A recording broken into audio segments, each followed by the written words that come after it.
On this episode of We're No Damn Experts, Rebecca and Madi are at the C.M. Russell Museum, which is a little bit echoey, and we're joined by two guests. You're going to want to listen because we talk about a $7 million hologram, ghost conspiracies, and if a barstool was really thrown through one of Charlie's most famous works.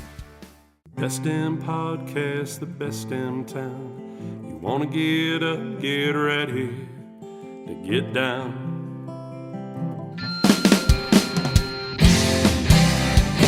With its big wide sky and the wild river Thames,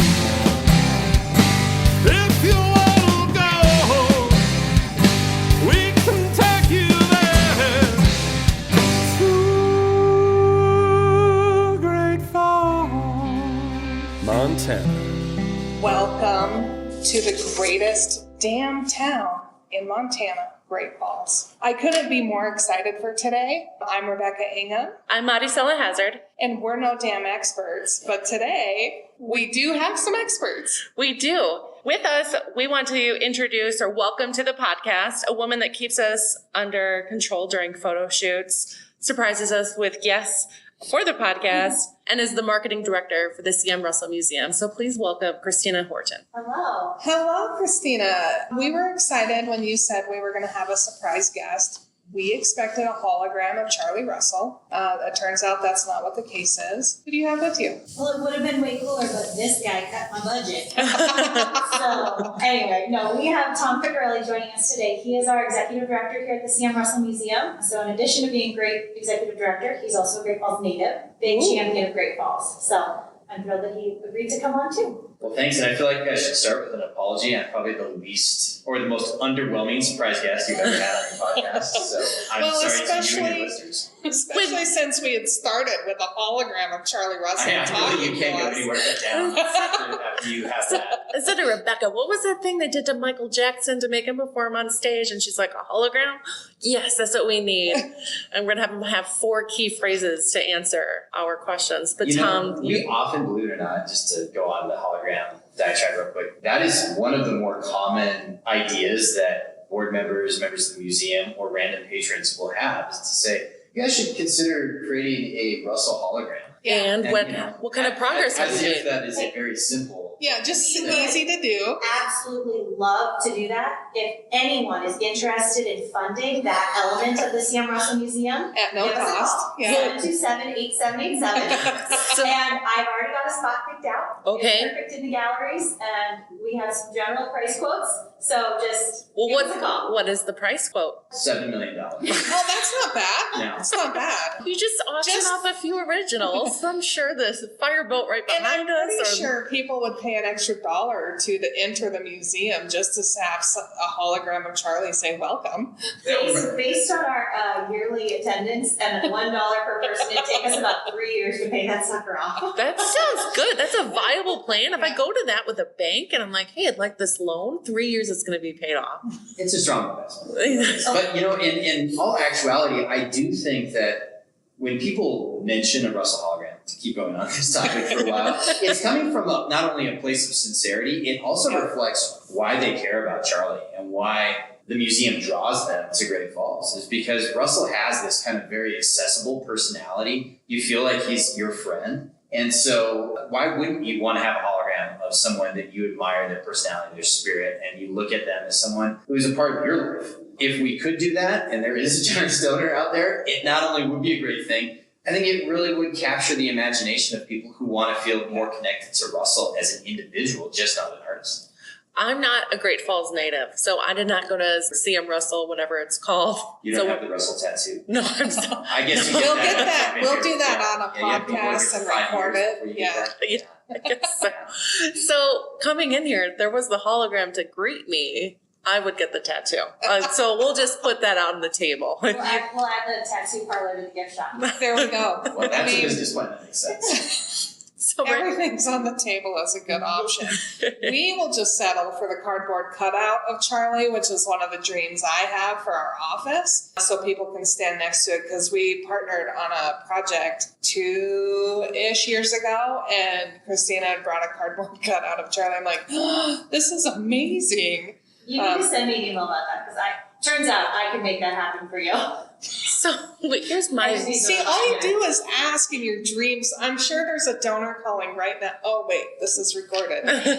Well, once the donors hear this, you'll be getting calls. And I think about the hologram quality, and then you go down to a cardboard cutout. What's it going to look like? The cardboard cutout would be at your office. Yeah, we're getting it. Okay. We would get the hologram. And that'll probably show up before my twisty chair that I've asked for months ago. So I want to thank you guys, before we get into it, for hosting us here at the museum itself. We have 2 tables for our listeners that are streaming through Spotify or iTunes. But if you're watching through YouTube, we're here in the museum, and Christina selected the spot for where we're going to film. So can you please tell our listeners about the painting I call the leader, even though it's the exalted ruler? Yes. It's one of the largest paintings in our collection, so obviously shooting a podcast in front of that is great. But it's also, I think, one of the most recognizable and loved by people who come to the museum. So very, very briefly, Charles and Russell was a member of the local Elks Club here in Great Falls, and they asked him to create a painting. There are some versions of the story where, maybe he was a little bit behind on his dues, and they said, well, hey, give us a painting and we'll call it good. Maybe it was his bar tab. There are a lot of versions of that story. I can't speak to the authenticity of those. I'm hoping it's the bar tab. The moral of the story is Charlie created this painting for the Elks Club, and for many, many, many years, it hung in downtown Great Falls in the Elks Club itself.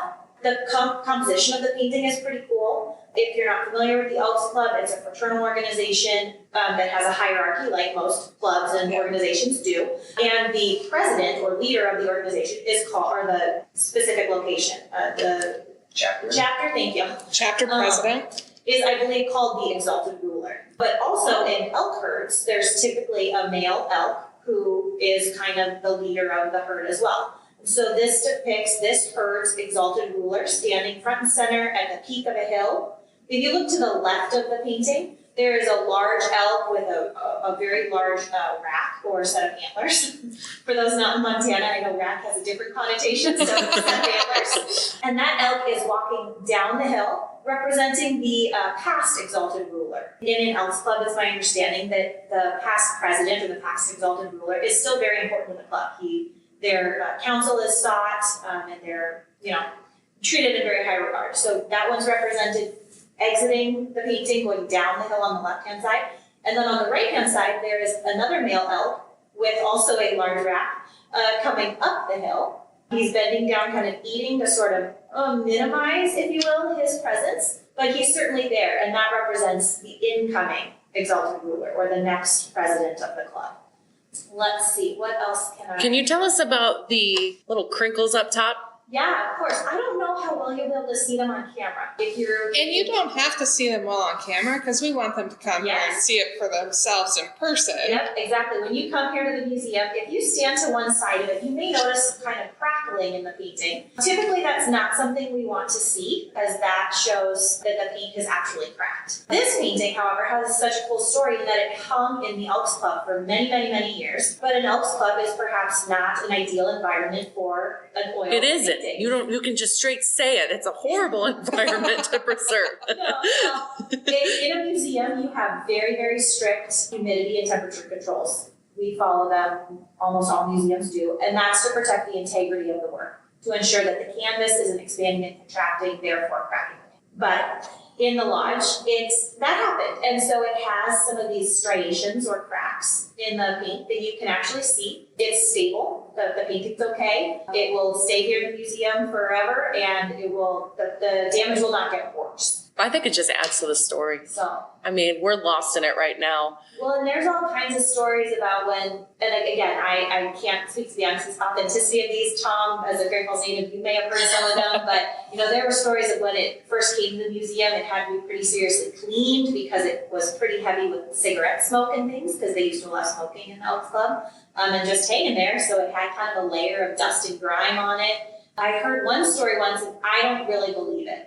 Things got a little wild at the club, and a bar stool was thrown, and a little damage happened to the painting. I've never found or seen the damage, so I don't think that's an accurate story. Is that maybe why the bird there is maybe that was added afterward to hide some damage. No, Charlie was actually known for hiding animals in his paintings. He was a very, as Tom spoke to earlier, he was a very charismatic and playful guy. He loved to tell stories and jokes and things like that. He very, very frequently would hide things in his paintings, typically animals, because, that makes sense. So hidden in this painting there is a little grouse. So Tom, for our listeners that aren't watching this, isn't a super, super old guy. So he wasn't hanging around the bars with Charlie Russell at the time. So if we had the hologram, we could make this happen. We could fix this quickly. It doesn't appear that there would have been a bar stool thrown through it, but there's been some parties that I'm sure Charlie had in his day, especially the one where they have a horse coming out of a bar. Any validity to the bar stool throwing? I guess you can't say never. I wouldn't put that on Charlie's conscience or legacy, but those Elks, they're wild. So, I would not be surprised if there was some shenanigans occurring in front of this piece. Those that are watching on the video can see this wooden plaque that's placed in front of the exalted ruler. It has all these names. And these are folks that donated money. An Inch for the Ruler was this campaign that was created in the 1990s to keep this piece here. Part of the story goes that the Elks Lodge, was looking to sell the piece. Obviously, there would be some significant cash realized from the sale of this major Russell work. But the idea of it leaving Great Falls just didn't sit well with anybody. Certainly the museum, but also these scores of names. People that contributed dollars large and small to purchase the exalted ruler from the Elks Lodge and then keep it in, just not in Great Falls, but in the museum in perpetuity. And it really is. It's the crown jewel of our collection. It has such a great narrative to it in terms of how Russell composed the piece and kind of gives us this story of generational leadership in many respects. But then the backstory with the Elks Lodge, Charlie being a member of the Elks, and then all these names, I think, add to that story. People who were very involved with the museum, maybe they were board members, down to folks who were in elementary school. In fact, when I go through some of the names, I can remember people that I went to elementary school here in Great Falls that threw a couple bucks in from their piggy bank evidently. My husband's third grade class is on there. Really? It says Mrs. Something's third grade class. Well, I see people from Italy, New Zealand are on there, Canada, they love us. Tons and tons of names, and obviously my home state, Wisconsin. But what a represented. testament to a community and one of its residents, and the desire to have something so special remain here is really impressive. And the thing that strikes me is it really wasn't that long ago this happened. No, it really wasn't. This was in the late 1990s. If it weren't for this campaign, if it weren't for the generosity of these individuals, there'd be no way that this wonderful piece would be sitting here in the museum. I mean, this would be one of the more important works. This is one of the more important works of Western art in our country.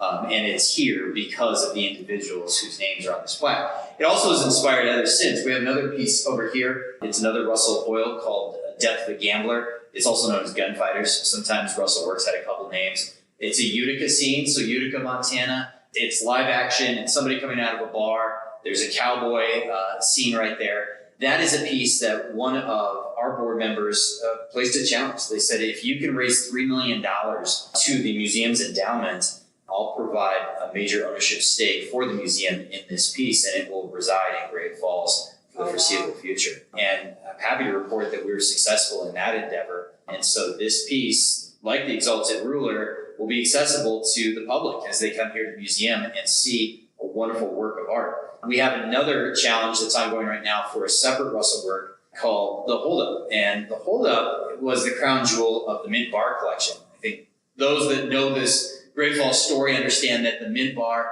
was this kind of legendary tavern in Central Avenue. And there was this great collection of Russell oils. Some of those oils were purchased from another bar, I think it was called the Silver Dollar. Some came directly from Russell himself. But it had this great collection of Russell work. Well, the bar shut down in the 1940s. The owner of the bar, a gentleman named Sid Willis, knew that he had this wonderful collection of American art, of Western work. And so he decided to try to sell it. He wanted to give it first to people in the state of Montana, ideally to people in Great Falls. And for whatever reason, folks were not able to bring the money together. I think it was about $125,000 in the 1940s to purchase this entire collection. A gentleman out of Fort Worth named Enid Carter purchased the collection, and it became part of the Enid Carter Museum. That institution still exists today, but they've begun to sell some of their Russell collection. One of the works they sold was the Holdup, which was this wonderful piece, this large oil. So presently, we're in a campaign to build our endowment to do a variety of other strategic growth efforts here at the museum.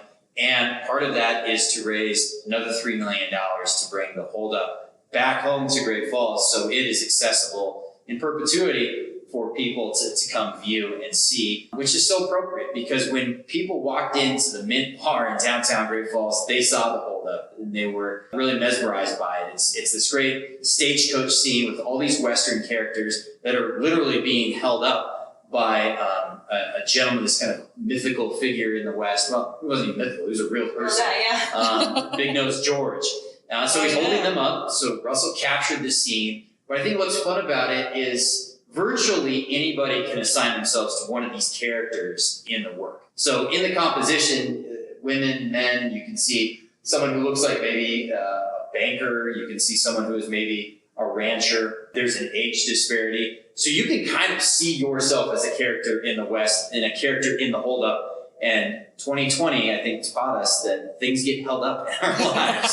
So I think it's a narrative that has a certain relevance for us in the contemporary West. That's a fun piece. We're very excited about where we're at right now. We've raised a little over $1 million towards that. So we have a little bit to go, and that's part of an overall campaign where we're raising $25 million to advance the museum. And to date, we've raised about $18.1 million of that 25. So we're very excited about it. It's doing great things for the museum to not only grow our collection, but enhance the visitor experience.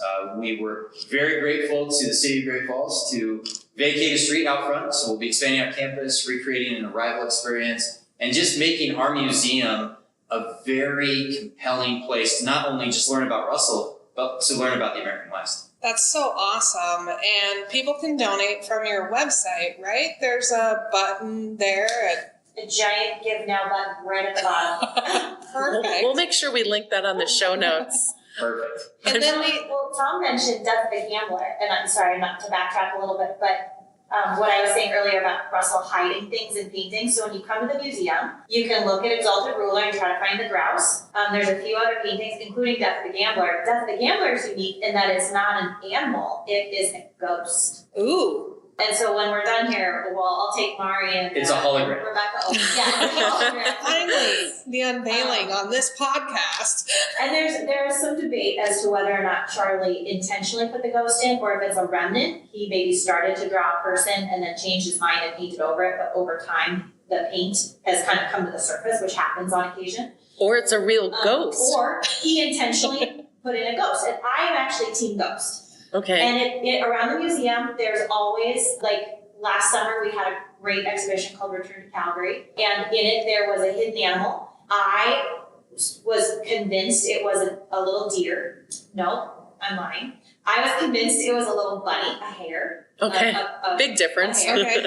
But our security team was convinced it was a deer. Okay. And so we had team deer and team hare. And we asked our patrons when they would come through, I'd give tours or something, and we, I kind of kept a mental tally. For the record, I won security. And so also with Death the Gambler, there's Team Ghost and there's Team Change of Mind by Russell. Anyway, so when you come, you can also try to find the ghost. Sorry. Go ahead. Another neat fact about Death the Gambler is it sat in a crate for about 40 years. It was purchased in the early 1970s or so by a collector. He obviously knew what he had purchased, the Russell oil, but for whatever reason, it remained crated until he passed. And then his family uncrated it. And so for the first time in 4 decades, it saw the light of day and eventually was sold to another major collector of Russell work. So It's a very rare piece. People are aware of it for sure, but it's special to have it grace our gallery walls. Literally had not seen the light of day. Okay, That's Team crazy. Ghost completely. It had 40 years for a ghost to creep into the painting and make itself known. I'm Team Ghost that Charlie didn't do it, and it's not a remnants of a character not there. See, I appreciate you're joining Team Ghost sight unseen. Well, there's so many conspiracy theories in America today. Let's start a conspiracy theory about this. Why not? Why not? Charlie's spirit crept into the crate, And he took lives the in. ghost in. Yeah. Or it's, am I able to show a picture of the death of a gambler and have a poll done? Yeah, totally. I think I should Please, image we that. have it no other way. Okay, then we're going to have a Okay. poll. I will say it's a hard, I don't know what it is about it, but it's difficult to see in a picture. Well, because of the ghost doesn't want to be seen. Yeah, you kind of, in a picture you can see it, but it's really hard. I want people to come to the museum, obviously, but it's also completely accurate that it is hard to see in a photograph. You kind of have to be in the museum where you can see the painting from a couple different angles and see how the light plays with it. Yes, I'll get you an image, but Okay, so email It's us. not easy. I You're want still people going to to have to show disappoint up here. I'm you just gotta come and see it. okay. Well, I want people to give email us and let us know if they're Team Ghost or Team Eraser Fail or Well, and the other part of it too is when you see the ghost, if you are Team Ghost, then you should ask yourself the deeper question. Who is the ghost? It's right? Charlie Russell. We Is- decided that time. Is it Chaz? Charlie's not Is it the the ghost. guy getting smoked in front of the bar? That is Yeah. part two. Yeah, so if you're on Team Ghost, then you also have to pick who, because there's a couple guys getting smoked in the painting. And so, but I don't know. I think that's a pretty obvious one, but I'm biased. So beyond the ghost, the picture is, or the painting is of the Utica area. And a lot of the landscapes that Charlie painted can still be seen today, or the areas or the images he reflected, you can go and see today beyond just seeing the painting. Utica exists, not in its heyday glory, but it's still there on your way to the Little Belt Mountains. And isn't there a painting about the bar in Stanford? Or am I making that up? There is. I think that's In Without Knocking. There we go. Yeah? That's the there's- horse one you were referring to Yeah. earlier. I think the it's going in though. Okay, well, obviously in. Well, and Without that's, Knocking. I think, so rich about Russell's work. And you can see Russell's anywhere, well, I shouldn't say anywhere, at a number of Western art museums around the country. But why you should come to this museum and why you should come to Great Falls is you could be in the West that inspired him. Yeah. So as you're driving through the Judith Basin, just east of Great Falls, you can see the same vista that Charlie saw. You Yeah. can see the same light that Haystack Buttes. You can go to those areas that really not only shaped his character, but really shaped his brush and influenced the canvas that he worked on. So you can't have that with every artist, especially historic artists, and it's accessible for us. The light in Great Falls and in central Montana is unique. Did you guys see the sunrise this morning? Yes, Oh we my did. God. Yes. Oh. Yeah. It was Amazing. just Jason Moore, right? It was just amazing. My friend Rachel, who does not post on Instagram at all, posted on Instagram that sunrise this morning, and she's like, That's awesome. "Look at that sky." So I live just south of town a little bit, and every time I look at Exalted Ruler, it looks like a little bit of my drive home. And I don't remember. I researched at one point, kind of generally where scholars think this painting was Based on based on. Mhm. But you can see there's a little bit of river up in the kind of upper left-hand corner. And as I'm driving home, I've got a beautiful view of the Rockies on my right. I can see some river in front of me, and I just am constantly like, man, am I standing where, like, did are you in Charlie his ride painting? through this area and, like, make a mental note and think, like, oh man, the river and the mountains, like, I gotta paint this.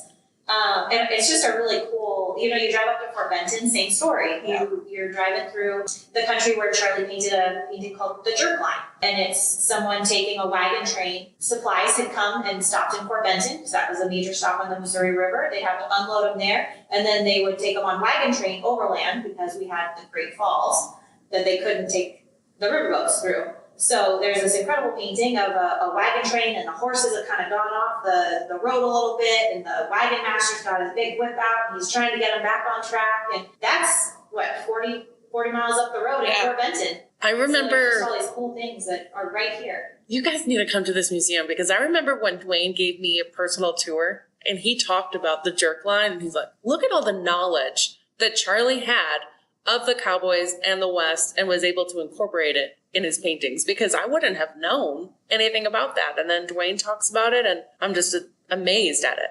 One of the favorite tours I've ever given was I don't give tours often, but occasion we have a docent who's sick or whatever, and I jump in and pinch hit for them. And there was this man on the tour, and he was from, I want to say, New Mexico, and he was a rancher. Oh. And we were chatting, and I am from Seattle. I'm a transplant. I've been in Great Falls for about 7 years. I rode horses when I was younger, but they were always saddled for me. I don't know a lot about horses. I've learned, and every day I learn, especially being here at the museum.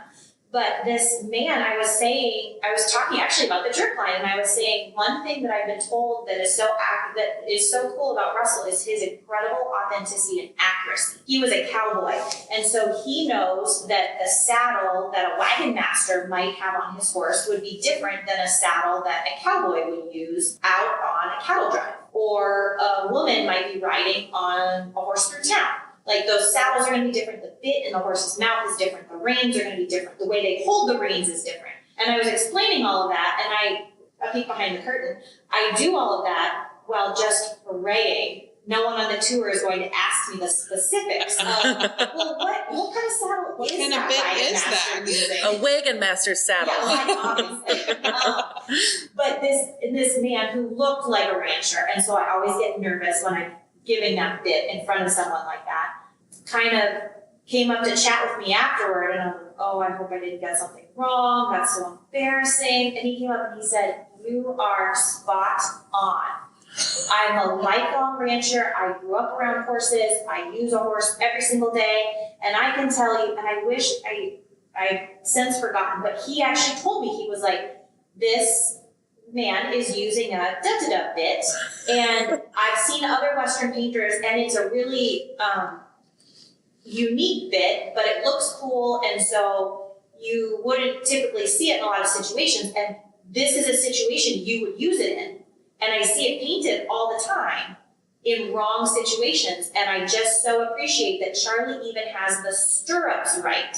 And I was just like, oh, I'm so glad you're telling me this and not telling me I got something wrong. But I hear that over and over and over again from people, that he was so authentic that he had his details right.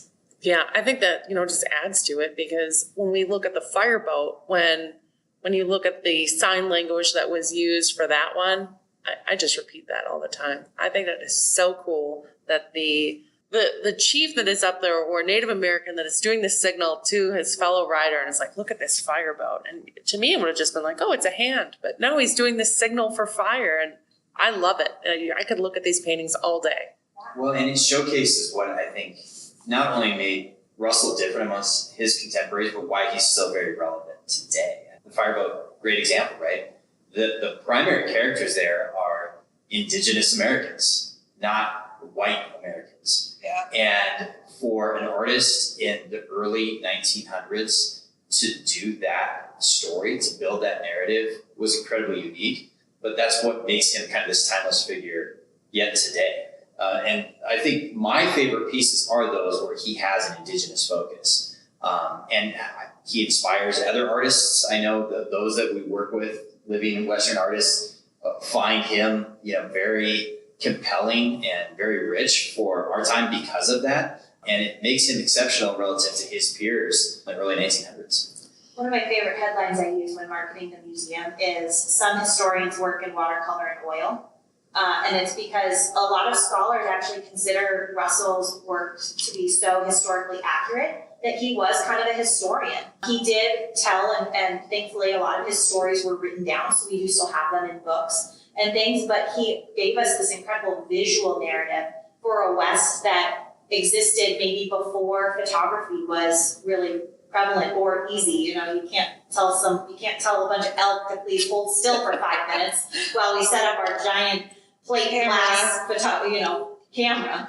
So I just love that headline because it's so true. Oh, it is. I mean, Russell is an anthropologist in many respects. And I don't think he probably set out to be one, but he is one. I mean, just not only the tack that he features on cowboys, but the regalia of indigenous writers. I mean, all of that is on point, and it just makes for, I think, a very rich experience when you're trying to digest and evaluate this art, not only as great compositions, but as just a glimpse into the West that was, as well as a glimpse to maybe the values and ideas that we should think about in the American West today. So very well said.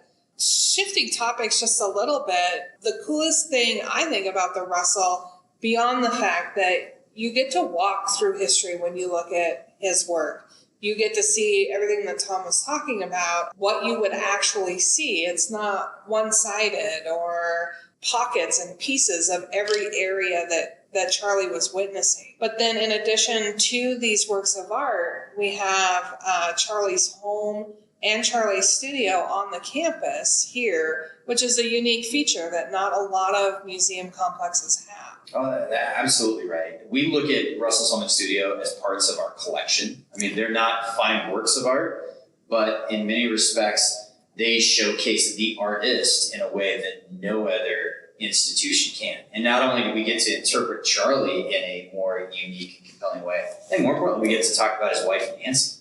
And our former curator talked about how Nancy really took him from range art to fine art. And to have a woman in the early 1900s, before the passage of the 19th Amendment, really brokering major art deals with collectors across the country, makes her this exceptional story to tell that I think is just as fun, if not in some respects, more engaging than Charlie. Because it's a 1-2 combination of a couple who not only ran a business selling American art together, but had this life that still continues to engage and compel people today. And he was fetching dead man's prices while he was still alive, right? He was the highest paid living artist of his day. Now, there was a recent addition to the Charlie and Nancy's home that is a little bit more technology-based, correct? I wouldn't say addition. We say a reinterpretation. Because addition makes it sound like we built onto it, which we didn't. We did not touch the integrity of the house and studio.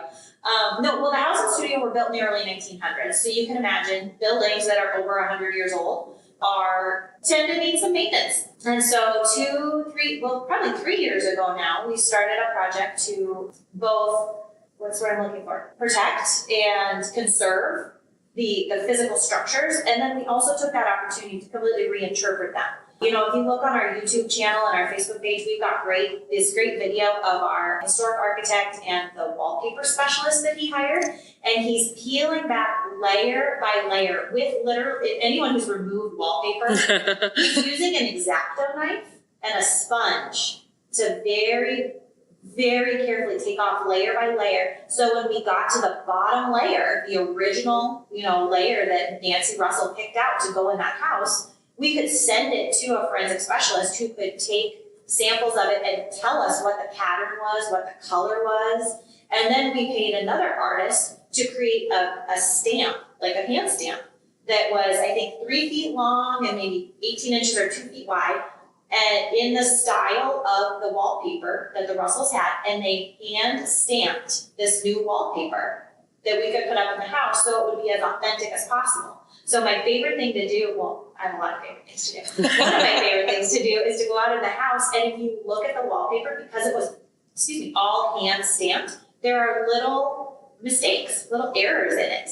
And you can find all of these little irregularities within it because it was literally hand stamped over and over and over by this person that the museum hired to recreate that. And then in terms of the technology, we've got on Charlie's easel, you would walk into the salon or the front room of the house where Charlie would paint before the studio was built. And got an easel set up with a flat screen TV on it. When you walk into the room, it triggers that screen and it starts telling you this conversation between Charlie and Nancy, and Charlie's painting and Nancy's saying, hey, you've been painting all morning, it's almost lunchtime, I want to go out for a ride, come on. And he's saying, no, the light's just right, I just need to finish up what I'm doing. And it's just this great story behind it and lets you feel like you did just walk into Charlie and Nancy's house and they just stepped out for an afternoon ride but there's a painting partially done on the easel and things like that. So it's a really cool experience. Up in the bedrooms, there's a dress laying on one of the beds, like maybe was what Nancy wore yesterday and there was a little tear in it, so she left it out so she could fix it later today. It just feels like you're walking into their home. So we're talking about all of the artwork here, the house, the studio. How long should someone dedicate at their time at the CM Russell? Well, we'd love them to be here for weeks, right? To spend money in the Great Falls economy. You'll need Get to that book hologram. a month in order to experience It's the like the whole thing. Louvre. It's the Louvre of Great Falls, which is the Paris of Plains, right? So, Yes. Really, we do encourage people to have an afternoon to spend here. Now, you can come and go. We would encourage you to join as a member, so then you have, better access to our galleries. But it's best if you have time to digest the different galleries that we have, because as we open exhibitions, we try to tell a story, that they're just not individual paintings that should be kind of compartmentalized on their own, but that they flow into a narrative that teaches a lesson, that shares a story. So we really hope people have an afternoon that they can spend with us at least, so they can not only see the art, see the home, see the studio, we have outdoor sculpture, and really just digest it in a way that I think will make this visit very memorable. And you have the new exhibition opening, Firearms, Technology, and the American West, opening this year, correct? That's right. 2021 now. Oh, yes. That's right, we do. So we got a sneak peek of that back in November, I believe. So what kind of progress has been made, and when's it going to open? Well, we're hoping to open it within the next month. Oh, We don't have a specific date because we're waiting on some glass work to be finished for the cabinetry. which is beautiful in itself. That's a piece of art. Gorgeous. Done Yeah. by a local, we hired a local carpenter to hand build all that carpentry. It's beautiful. He's a master. He's done a number of projects here at the museum, and it showcases those firearms in such a great manner, because they were tools of the American West. So the story that we're trying to tell is that the firearm was a piece of technology that changed the West in measurable ways. And those firearms are from the Matt Browning collection. And Matt Browning was a self-taught engineer creating action on the firearm in maybe an analogous way that Russell was a self-taught artist. Both of them were geniuses in their time and in their day and in their craft. And so they have stories that kind of sit nicely side by side. So we have, as Madi just mentioned, we've got the original artwork that Charlie's done here at the museum. But in addition to that, there are exhibits that change out. There's additional Western artwork that you'll find at the Russell. And as Tom mentioned, growing the Russell collection, but there's some staples here. And then there's also the exhibits throughout the rest of the museum that change out. So there's never the same experience that you would have at the museum complex. If people were to come here just once, they'd be missing out. We have 13 galleries plus the house and studio. And I just did a quick count on my hand. I want to say 6 are considered permanent, 6 or 7 are Okay. considered permanent. So that means we have 6 or 7 that are constantly rotating. Generally every 3-ish months, an exhibition will go up and stay up about 6 months, or about 3 months before it's changed out. There's usually about a month on either side for us to put it up and take it down. Yeah, we have at least every 3 months there's something new, but we also rarely turn over all the galleries at the same time. So you could almost say almost every month there's something new. And even within the legacy galleries, because of the pandemic, a lot of us have been working from home, myself included. And so I hadn't been in the museum for a little bit, and I walked into the legacy galleries where we are, and they even rotate out these paintings because for the care of the paintings, they need to what's called rest. Okay. And so they will put them back. So for example, Jerkline that we've been talking about is not on the walls right at this moment because Okay. it's resting. They've swapped it out. And so we're also constantly doing that. Exalted Ruler, Yeah. pretty much always up. Okay. I That's was a big like, favorite, yep. Unless it's down for some other like conservation reason or for being photographed or something, that you can guarantee that one's gonna be up. But a lot of these other paintings we rotate out. So even if you were here 2 months ago, it's gonna be different. I'm just going to say, we titled this podcast We're No Damn Experts, and I couldn't be more reinforced today that I had the opportunity to come to the Return to Calgary exhibit, which was absolutely impressive. And just to learn the barriers that you could cross and get into a ton of trouble. That was probably the first eye-opening experience that I'm no expert at attending just attending a museum. Well, I almost knocked a few off. Don't tell Tom. But Christina's Mari and Rebecca got to know our security officers. Yeah, and it was great. And then today to learn that artwork has to rest and all the intricacies that go into preserving this artwork that is so timeless. It was such a fun thing and really kind of that fun inside glimpse for our listeners who aren't experts, similar to me, about how to experience and what you'll experience here at the C.M. Russell Museum. So we really want to thank you, Christina and Tom, for joining us today. And we know this is not going to be the last time we have you on the podcast because we need to talk about Western Art Week. We need to talk about your expansion and more about the frames. That's the one question I always want to ask. We didn't get to the gift shop, we is didn't. Really impressive. So, things I want there. Yeah, we have plenty more to talk about. So thank you again for joining. Happy to be here. Yeah, thank you so much. We really appreciate it. But we appreciate it, and until next time, we'll see you soon. Goodbye. We're No Damn Experts is the recorded claims from Great Falls, Montana, covering what you need to know about this amazing damn town. Damn, that felt good.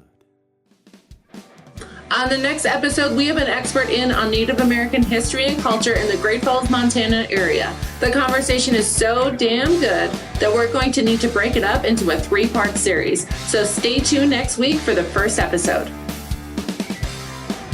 We're No Damn Experts was produced by Great Falls, Montana Tourism with original music by the best damn musician, Joel Corda.